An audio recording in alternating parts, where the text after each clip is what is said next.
नमस्कार साथियों, आप देख रहे हैं एकल अफसोस 24। साथियों, हम जनपद जौनपुर के जिला कार्यालय में हमारी मौजूदगी है। यहाँ पे कुछ प्रदर्शनकारी प्रदर्शन कर रहे हैं।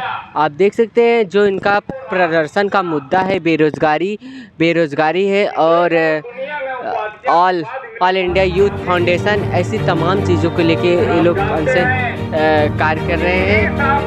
केरल हो या राजस्थान, शिक्षा होगी एक समान, बेसिक शिक्षा को लेके अपनी आवाज़ उठा रहे हैं। हम कुछ लोगों से आपको मुलाकात कराते हैं और इसके बारे में जानकारी देते हैं। क्या नाम है आपका? हमारा नाम है उत्कर्ष जायसवाल। कहाँ से आए हैं आप? हम आए हैं जौनपुर उत्तर प्रदेश, मछली शहर बादशाहपुर पौरा जिले से। तो आपकी तो पढ़ने की एज है, आप इस प्रदर्शन में शामिल हैं, आप अपना कीमती समय दे रहे हैं। इस समय देने से आपको क्या फ़ायदा होगा? हमें फ़ायदा यही नहीं होगा। हम बस अपने भारतीय प्रशासनिक से पूछना चाहते हैं कि हमारी ऐसी क्या गलती हुई है जो हमारे स्कूलों को मर्ज करके बंद किया जा रहा है। जो बच्चे 1 किलोमीटर स्कूल नहीं जा पाते, जो कक्षा 1 में पढ़ते हैं, 2 में पढ़ते हैं, वो 1 किलोमीटर स्कूल नहीं जा पाते हैं, वो 5 किलोमीटर 6 किलोमीटर कैसे जाएंगे? कौन सी क्लास में पढ़ते हैं? हम 10th में इस साल हाई स्कूल प्राइमरी में पढ़ते हैं कि प्राइवेट स्कूल में पढ़ते हैं। आपका स्कूल बंद हो गया?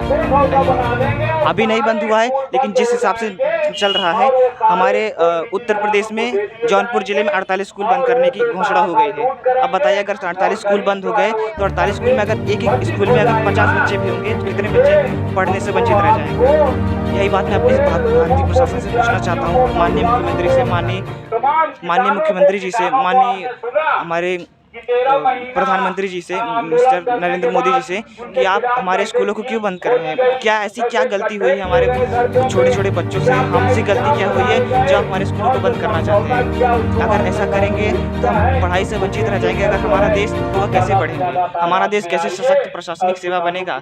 कैसे हम ये कह सकते हैं कि हम भी कुछ कर पाएंगे अपने जीवन में? कैसे हम दूसरे देशों का सामना कर पाएंगे? अभी जापान को ही देख लीजिए, जापान टेक्नोलॉजी के मामले में सबसे आगे है। हमारा भारत टेक्नोलॉजी के मामले में इसरो कुछ आगे है, जो कि नासा को टक्कर भी नहीं दे पाता। तो आप कैसे कह सकते हैं कि हमारा देश सशक्त बन रहा है?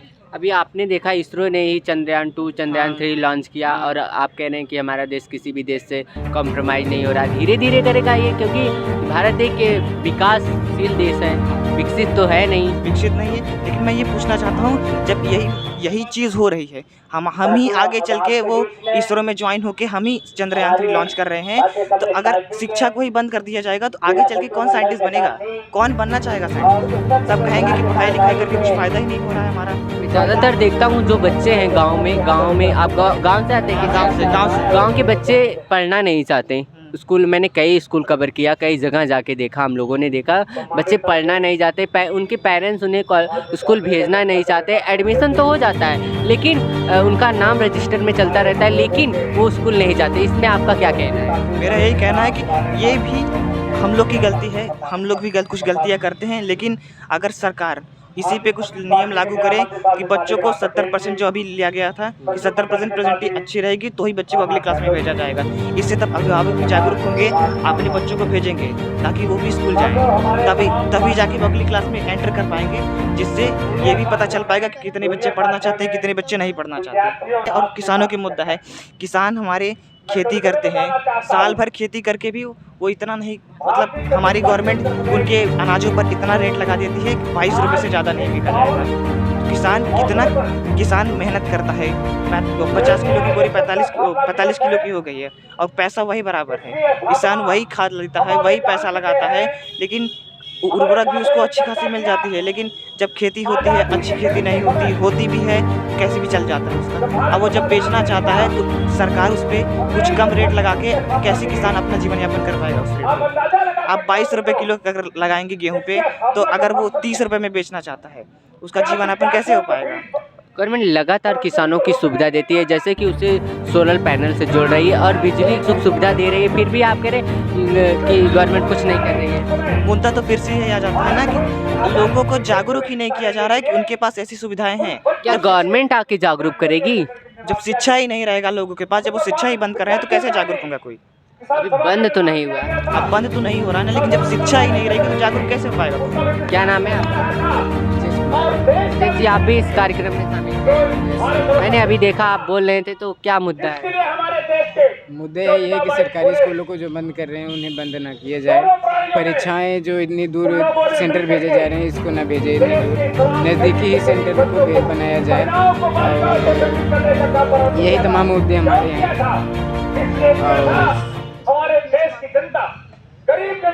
और वर्तमान में तो हमारे यहीं सुजानगंज में सुनने में आया है कि वहाँ पे ब्लॉक में 31 स्कूल बंद किए जाने के आदेश आए हैं। वहाँ के गरीब बच्चे वहाँ कैसे पढ़ पाएंगे?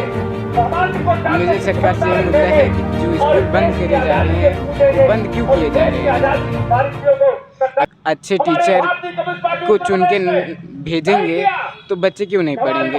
अगर बच्चों को वर्तमान में बच्चों को पढ़ने के लिए सही शिक्षा व्यवस्था नहीं दी जा रही है। बच्चों को केवल और किया जा रहा है, ना कि उनको हर तरह से शिक्षा व्यवस्था मिलनी चाहिए।